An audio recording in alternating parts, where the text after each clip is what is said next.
जय श्री कृष्णा। मैं हूं लक्ष्मण सिंह राठौड़ और आप देख रहे हैं जयवर्धन न्यूज़।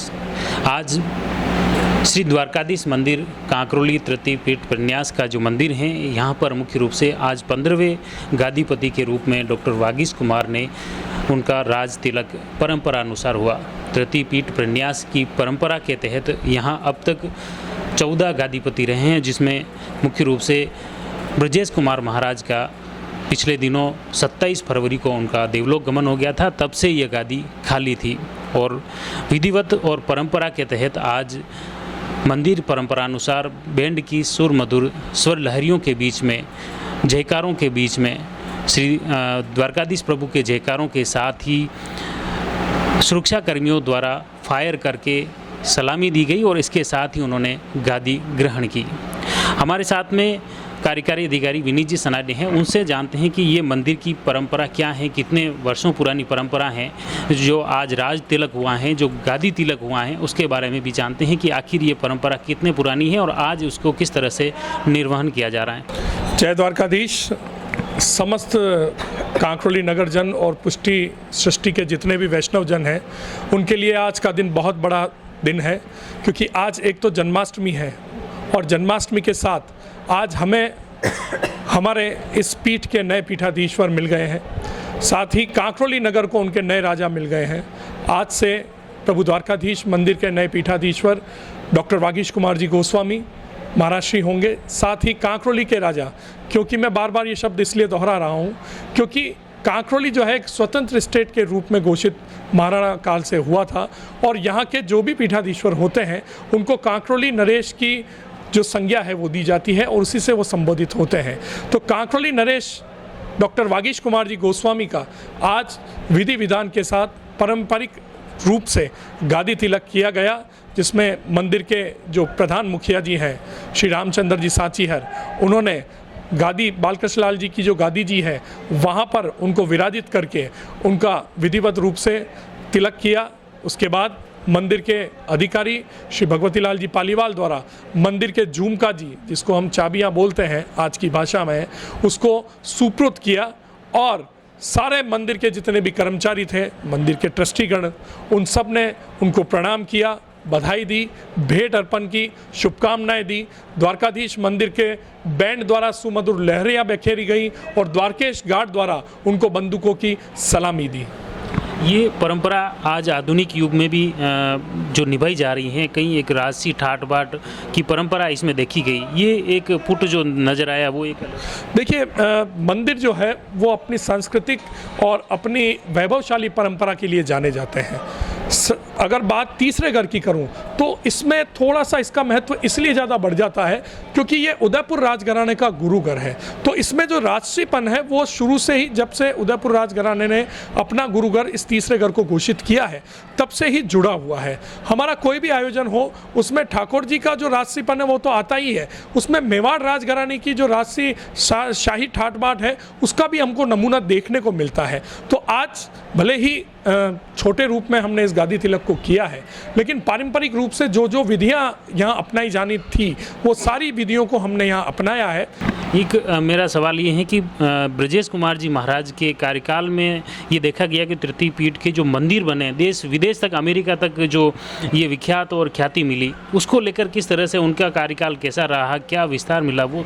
देखिए, ब्रजेश कुमार जी महाराष्ट्री वैसे तो सारे ही पीठाधीश्वर जितने भी तीसरे घर के हुए हैं उन्होंने अपने अपने समय में बहुत ही सुंदर और बहुत ही अच्छे कार्य किए हैं, लेकिन इन सारे तिलकायतों में से ब्रजेश कुमार जी महाराष्ट्री का जो कार्यकाल रहा वो एक स्वर्णिम युग इस पुष्टि मार्गी तृतीय पीठ प्रन्यास और ना केवल इस पीठ के लिए बल्कि पूरे पुष्टि मार्ग के लिए कहना अनुचित नहीं होगा क्यों रहा है। उन्होंने ना सिर्फ अपने द्वारकाधीश मंदिर की इस गादी को आगे बढ़ाने का काम किया, अपितु पुष्टि सृष्टि का जितना भी वैभव है उसको भी आगे पहुंचाने का काम किया है। दूर दराज के सुदूर इलाकों में जहां तक कोई गोस्वामी परिवार का सदस्य नहीं पहुंचा था, उन्होंने अपने कार्यकाल में वहां तक पहुंचकर पुष्टि सृष्टि की स्थापना की है। उन जगहों पर जाकर मंदिरों की स्थापना की है और वहां जाकर हमने धर्म की पताका को फहराया है। आपने बहुत अच्छा प्रश्न किया कि अमेरिका तक हमने अपने पुष्टि मार्ग के इस तीसरे घर के मंदिर को हमने बनाया है और पूरे अहमदाबाद, गुजरात का जितना भी नगर है,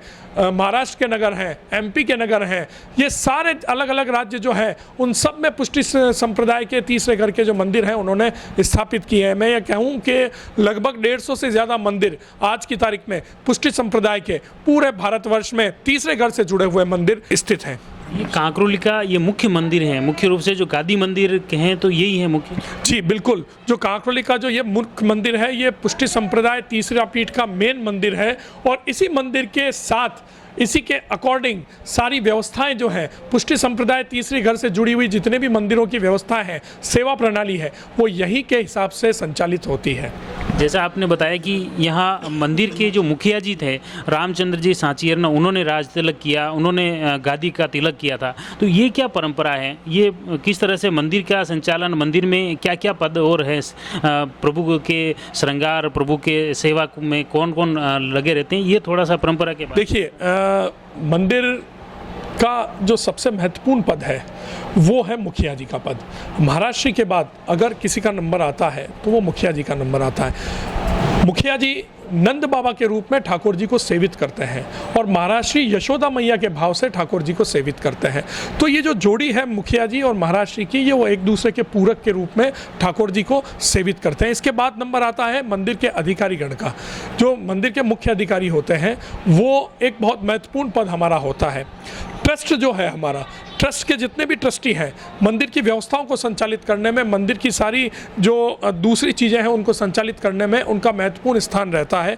आज जैसे मुकेश भाई मेहता हैं, मंदिर के मुख्य संचालन मंडल के एक अहम सदस्य हैं और आपके निर्देशन में पुष्टि मार्गी तृतीय पीठ प्रन्यास का जो पूरा कार्यकाल है वो आगे बढ़ रहा है। ये हुई मंदिर के प्रन्यास की बात, लेकिन मंदिर परंपरा अनुसार जो मंदिर के प्रमुख दो पद हैं उसमें एक मुखिया जी का पद आता है और एक हमारे अधिकारी जी का पद आता है, जिस दोनों के पदों ने आज वहाँ पर उपस्थित रहकर अपनी परंपराओं के अनुसार इस गादी तिलक में उनकी जो भूमिका थी उसका निर्वहन उन्होंने किया है। एक हमारा बहुत महत्वपूर्ण मंदिर है मथुरा में राजाधिराज का। आप कभी जाएं, कांकरोली से बहुत सारे लोग जाते हैं, तो द्वारकाधीश मंदिर का जैसा ही एक बहुत बड़ा वैभवशाली उसका पूरी परंपरा है और वो भी इसी घर से जुड़ा हुआ है। मथुरा में दो ही चीज़ें सबसे ज़्यादा फेमस हैं, एक कृष्ण जन्मभूमि और राजाधिराज प्रभु द्वारकाधीश का मंदिर।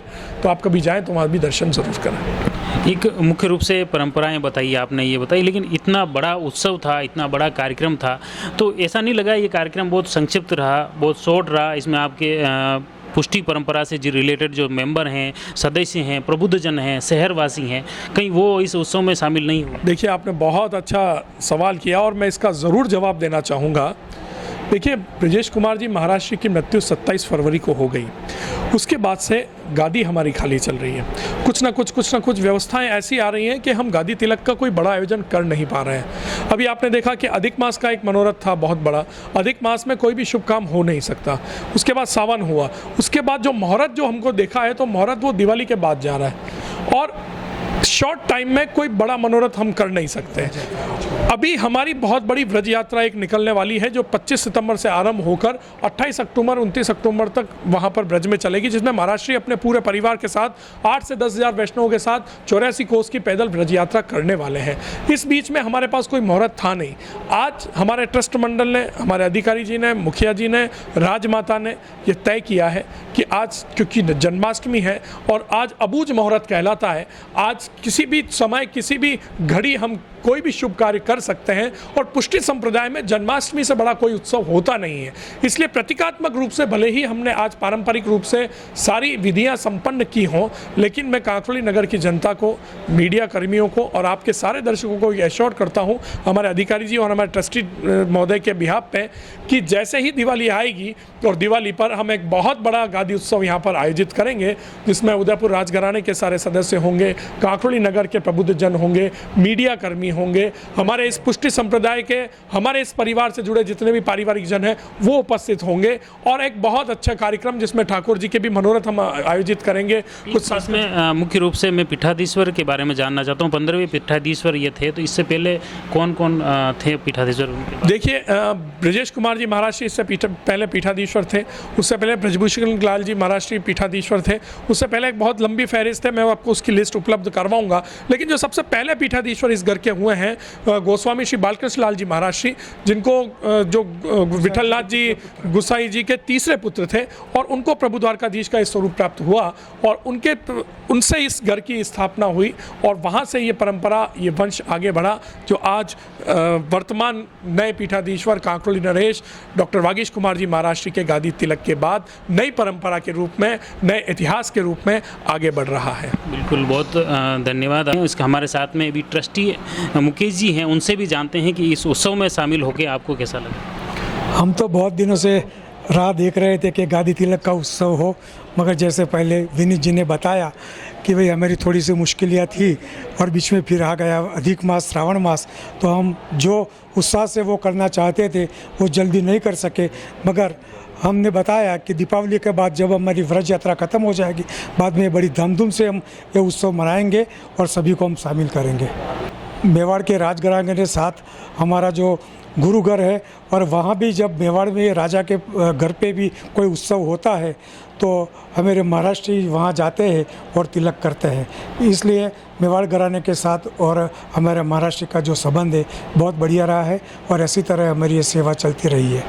चलो, बहुत बहुत धन्यवाद। तो आपने देखा मुख्य रूप से कांकरोली के नरेश, मैं यूँ कहूँ तो इसमें कोई अतिशयोक्ति नहीं है, क्योंकि आज उसी परंपरा के तहत आज डॉक्टर वागीश कुमार जी ने यहाँ गादी तिलक उनका हुआ और किस तरह से आपने देखा श्री द्वारकाधीश के जयकारे लग रहे थे तो दूसरी तरफ बंदूकों से सलामी दी जा रही थी। इस तरह से राशि ठाट बाट से डॉक्टर वागीश कुमार गोस्वामी द्वारा उनके आज मुख्य रूप से उन्होंने गादी ग्रहण की। उसके साथ ही सभी श्रद्धालुओं ने, सभी वैष्णवजनों ने, मंदिर के कर्मचारी अधिकारी गणों ने उन्हें भेंट किया, उनके चरण स्पर्श किए। आप जुड़ रहिए जयवर्धन न्यूज के साथ। धन्यवाद।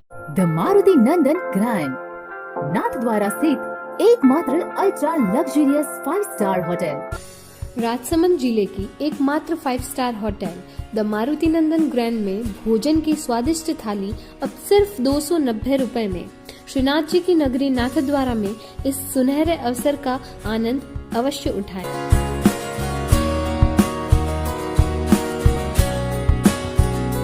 मारुति नंदन ग्रैंड, थिंक नाथद्वारा, थिंक नंदन ग्रैंड।